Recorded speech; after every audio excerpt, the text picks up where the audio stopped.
Hello, friends. Today I was having a cup of tea, and on a very rare occasion of just being in my own space, and I just thought I'm going to share for anyone who this resonates with. A little bit of my journey with Hashimoto's because it's something I don't really speak a lot about, but it has had a profound impact on my life, lifestyle, career, um, health, um, diet, you name it. Yeah, it's had a fairly big impact, and it's one of the reasons why I became a yoga teacher as well. So yeah, I just kind of thought, I wonder whether there's anyone else out there who could benefit from some of the lessons that I've learnt since I was diagnosed. And yeah, so I thought I'll just do that, and I'll just, do a little snippet, sort of each day for the next few days. And for anyone's benefit out there who might be feeling a little lost after being diagnosed or at their wits' end, with, why they can't sleep, or why, suddenly they feel like sleeping for 24 hours straight, or ripping someone's head off for no particular reason, or just, just feeling the changes that that might be occurring, metabolism, menstrual sort of cycles, you name it. It kind of like affects everything. So I need to probably just put a little disclaimer out there that I'm not like a medical professional. This is just my own sharing personal experience. Everyone has a different experience from what I can gather, and from the people that I've met, and that's just because of how multifaceted this condition is. It is an autoimmune disease, so it does affect a lot of so many parts of our bodies: immune system, endocrine system, nervous system, yeah, whole entire body, hormones, metabolism, skin, hair, nails, you name it. So yeah, so I'm not a medical expert, but I have had Hashimoto's now for the last 7 years. And I was first diagnosed when I was pregnant with my second daughter.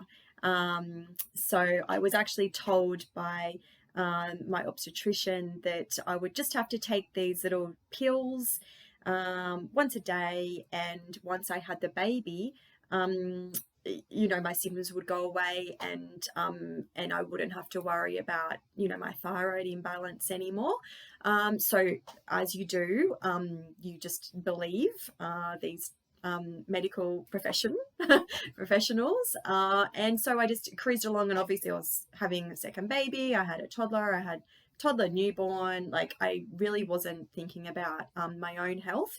And then after she was about 5 months old, I really started noticing, okay, I am absolutely strung out here. This is not just the same tiredness as I had with my first. I, am like sort of constipated. My hemorrhoids have gone on for just a little too many more months than what they should. My hair was sort of like falling out a lot. It was thin. I mean, a lot of things you can put down to, yeah, like, having a baby. So our hair, some of our hair does fall out, and then it grows back all funny, and it, you do get hemorrhoids, your body does slow down, you do have issues downstairs that, post childbirth. So, I mean, you're forgiven for not realizing that, okay, there's something else going on. My biggest thing was probably my cycle, in the sense that I was having, like, my periods would go for like 3 weeks at a time and really heavy. So really that like there's I think there's something in you, and for those of my fellow Hashimoto's family would know, you it's a feeling as well, and you just know that there's something not right.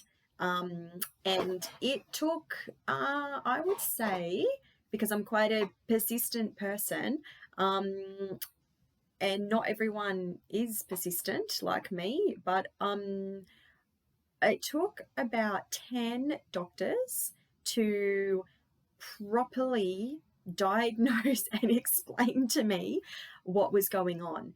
And again, it was just that solution of you now have to take thyroxine, in my case, however much it was at the start, I can't remember, maybe 50 micrograms or something, for life. So there was just this sort of life sort of sentence as such that was labeled and just sort of planted on me. And the other thing was that with my cycle, I was told the only thing that would help me was a Mirena. Now I didn't go down that track for reasons other than the fact that of course I wanted my cycle to get back in check, but I had a little issue with a foreign object being inserted into my uterus for 5 years, and I just it wasn't for me an option. So for other women it is absolutely fine, and it works quite well for them, and that's where I guess everyone's different.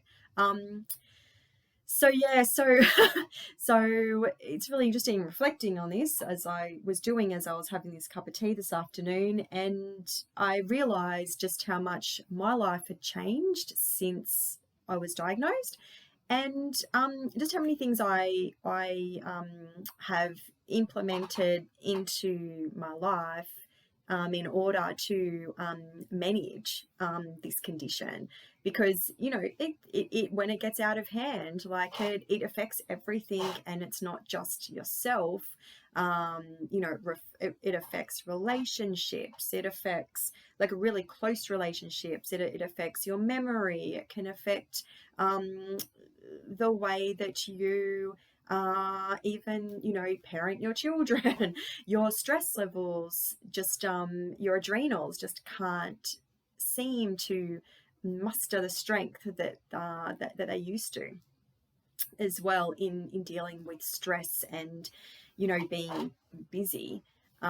So there's it's a slow moving condition as well. Like the thyroid is really quite slow, so it can sometimes take months to present symptoms for something that was actually happening a few months ago, for example. So as an example, sometimes I will get my nails will start just breaking and just start getting really weak, and I can't even open up a tin of tuna or something without like my nails, and I'm like, I have been all right lately. But then I go, oh, hold on a minute, that's right, 2 to 3 months ago, I was under a great deal of stress, relationship issues abound, and that, and Christmas, for instance, fun time, really happy time of year, but I always find that it wears me out to the end. I can't seem to get Christmas right still after all this time. I don't think anyone can. Sometimes it's one of those periods which is just really busy, particularly with kids. So so I